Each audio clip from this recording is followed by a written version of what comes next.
Hey there, I'm Charlotte with Colorful Teaching for Youth. Thank you so much for joining me. And today we're going to be embarking on part 3 of our love challenge for the month of love.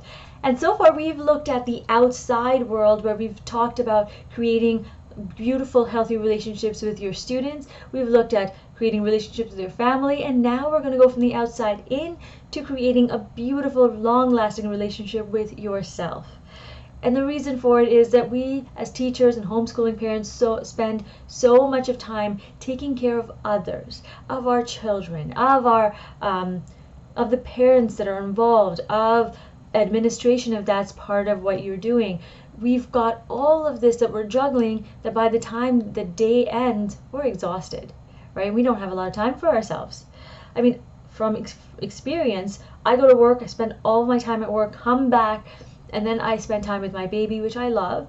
And then when he goes to bed, it's chores time. And I also used to then do more work to a point where I would be crawling into bed. I couldn't even crawl fast enough into bed. And then I had to wake up and do it again. And I was exhausted all of the time. So I needed to put an end to it. And I'm hoping you're going to be doing the same. And I implemented the following 4 steps. Let's get right into it. The first step is to set and maintain healthy boundaries.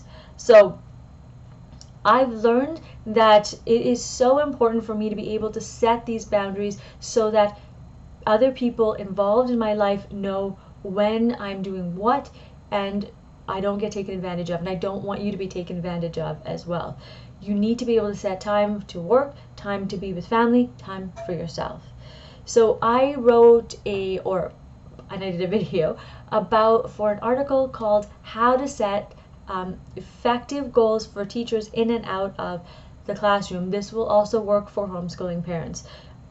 Please check out the link associated with this video for more details, and I would encourage you to follow the step-by-step format there. The second step is plan ahead. And so for this, I've planned my teaching.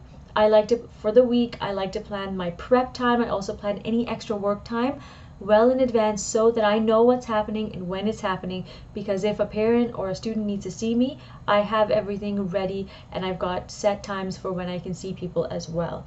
Now, I've written an article called 5 Time Management Tips for Teachers to Alleviate Stress. I encourage you to follow those if that's something that you're working on as well. Okay? The third step is be grateful. Now, when you are really exhausted and you're tired, you are going to be in a space of negativity. You might be in a positive space, but for the most of us, the more tired we get, the more negative thoughts start to creep into our minds. And so I want you to take a breath and do this with your kids. It doesn't have to even be outside of class time if that's too much for you. In your class, look at what you're grateful for with your children. And if you're unsure about how to implement this, check out the article called How to Teach Gratitude to Your Students. Enjoy this process and do it with them. Benefits both of you, right? And then the fourth step is to put yourself first.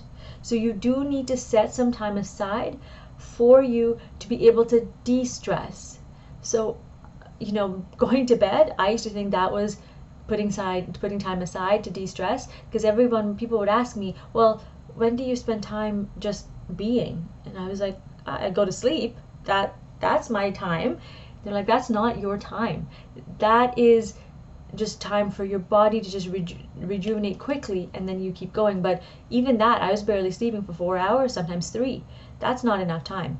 So you need to be able to de-stress so that your mind is not processing everything in your sleep as well.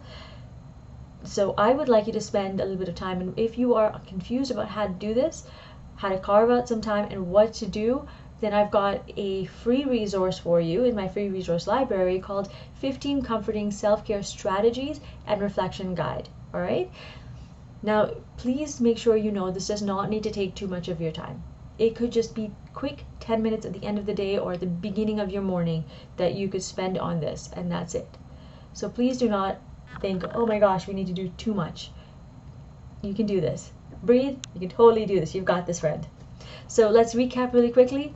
We've talked about the importance of caring for yourself, and we looked at 4 different strategies about how you can do this. One is to set and maintain boundaries.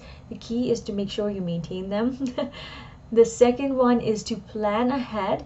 The third is to be grateful. And the fourth is to put yourself first.